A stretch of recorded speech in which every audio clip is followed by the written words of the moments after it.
Shalom kekasih Kristus, salam waktunya mengalami terobosan. Saya percaya bukan suatu kebetulan para pendengar renungan melekat dalam Tuhan dapat berjumpa lagi. Tentunya saya berharap saudara dan kita semua ada dalam penyertaan dan pertolongan Tuhan senantiasa. Mari tetaplah melekat dalam Tuhan melalui renungan hari ini. Dan bawalah hati, pikiran untuk tetap percaya sepenuhnya akan kedaulatan Tuhan. Mari kita berdoa. Tuhan Yesus, terima kasih buat kesempatan yang indah pada hari ini.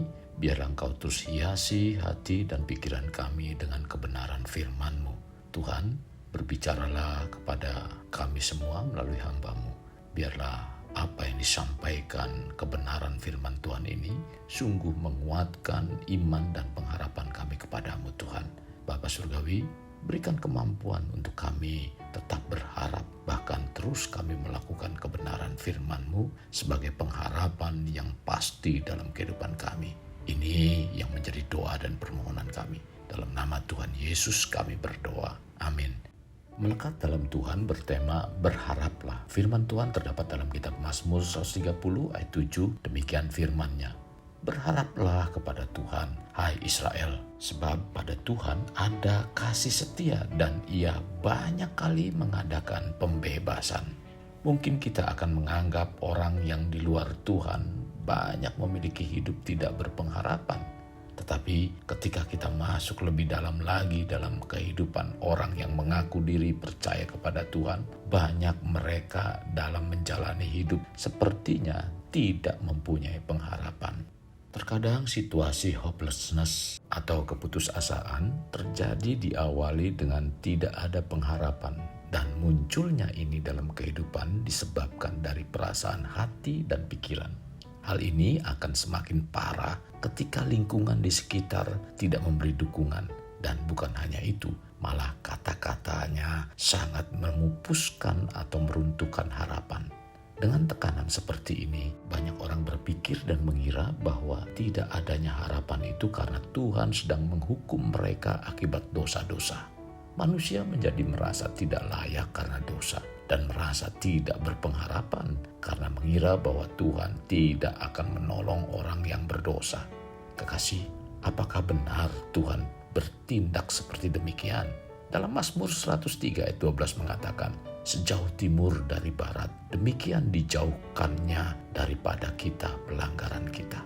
Jadi, apapun kesalahan dan pelanggaran kita, mari kita kembali datang kepada Tuhan dan berharaplah kepada Dia. Karena kasih Tuhan sangat tidak terbatas seperti tingginya langit dari bumi. Demikian besarnya kasih setia Tuhan atau orang-orang yang takut akan Dia. Tercatat dalam Mazmur 103 ayat 11. Kasih Kristus sehubungan dengan keterpisahan manusia dengan Tuhan akibat dosa. Sesungguhnya firman Tuhan banyak menyampaikan tentang keterpisahan manusia akibat dosa. Sehingga saat manusia berseru dari jurang yang dalam kepada Tuhan agar Tuhan mendengarkan suaranya dan memohon untuk menaruh perhatian. Tercatat dalam Mazmur 130 ayat 1 sampai dengan 2.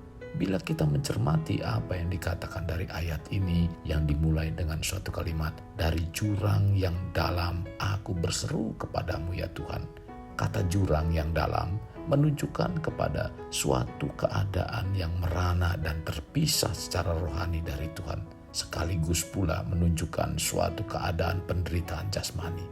Namun ada suatu pengharapan di dalam Tuhan. Karena Tuhan mengampuni dan tidak mengingat kesalahan-kesalahan umatnya ketika umatnya datang dan bertobat. Pengharapan tidak akan dilakukan oleh umat Tuhan apabila Tuhan tidak mau memberikan pengampunan. Pengampunan akan mendatangkan pemulihan. Bila tidak adanya pengampunan dari Tuhan, berarti juga tidak ada pemulihan hubungan dengan Tuhan. Tetapi bersyukur kepada Tuhan karena Tuhan Maha Kasih mau mengampuni dan memulihkan kehidupan orang berdosa. Dalam Yesaya 1 ayat 18 mengatakan, marilah baiklah kita berperkara, firman Tuhan, sekalipun dosamu merah seperti kirmisi, akan menjadi putih seperti salju. Sekalipun berwarna merah seperti kain kesumba, akan menjadi putih seperti bulu domba. Ayat ini adalah undangan agar manusia berharap kepada Tuhan. Berharap kepada Tuhan berarti juga bersedia untuk menunggu tangan Tuhan bekerja. Manusia tidak dapat memaksa Tuhan untuk bekerja menurut kehendak manusia. Akan tetapi manusia hanya bisa menunggu dengan sabar sampai waktu Tuhan tiba pada kita. Ingat, semua yang Tuhan buat akan menjadi indah pada waktunya. Kekasih Kristus, hendaknya sikap dan iman kita dalam mengiring Tuhan senantiasa menempatkan pengharapan kepada Tuhan melebihi dari seorang pengawal yang mengharapkan datangnya pagi. Datangnya pagi yang diharapkan oleh pengawal merupakan sesuatu yang pasti, maka ia melakukannya dengan sikap penuh sukacita. Demikianlah kiranya kita dalam berharap untuk menantikan Tuhan di setiap kehidupan kita. Sesuatu yang penting untuk diingatkan tentang hal ini, bahwa pengharapan dalam Tuhan itu sangat indah dan luar biasa. Karena kematian pun tidak menjadi penghalang bagi kita jika seluruh hidup kita hanya berharap pada Kristus. Dalam Filipi 1 ayat 21 mengatakan, karena bagiku hidup adalah Kristus dan mati adalah keuntungan. Mari kita jadikan Yesus Kristus sebagai dasar untuk kita berharap dalam menjalani kehidupan ini. Karena di dalam Kristus Yesus selalu ada harapan, selalu ada kepastian, selalu ada jawaban, selalu ada pertolongan. Sekarang, badai apa yang sedang kita hadapi saat ini? Keluargakah? Sakit penyakitkah? Perekonomiankah? Keterpurukankah? Tidak peduli sehebat apapun goncangan dan pergumulan yang terjadi pada kita. Percayalah dan berharaplah kepada Tuhan, maka Dia akan membuatnya menjadi teduh. Jadi, berharaplah kepada Tuhan dalam setiap pergumulan kita. Kekasih Kristus, mari kita alami terobosan hidup. Untuk mengalaminya, mulailah dengan mengenal prinsip-prinsip kerajaan Allah serta menjadi warga kerajaan.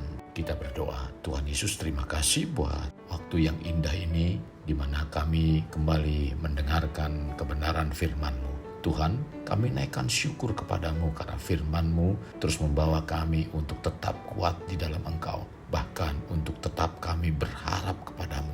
Karena Engkaulah yang menjadi sumber pengharapan kami.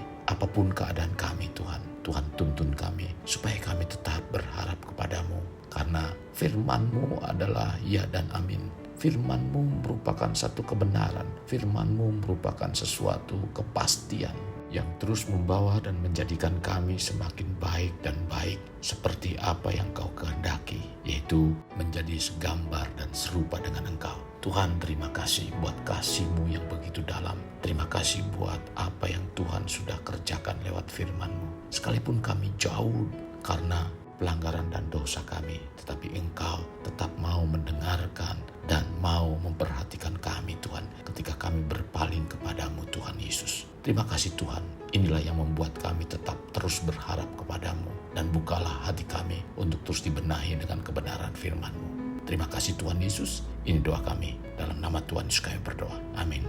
Kasih Kristus, mari kita akhiri dengan mengedahkan kedua tangan kita.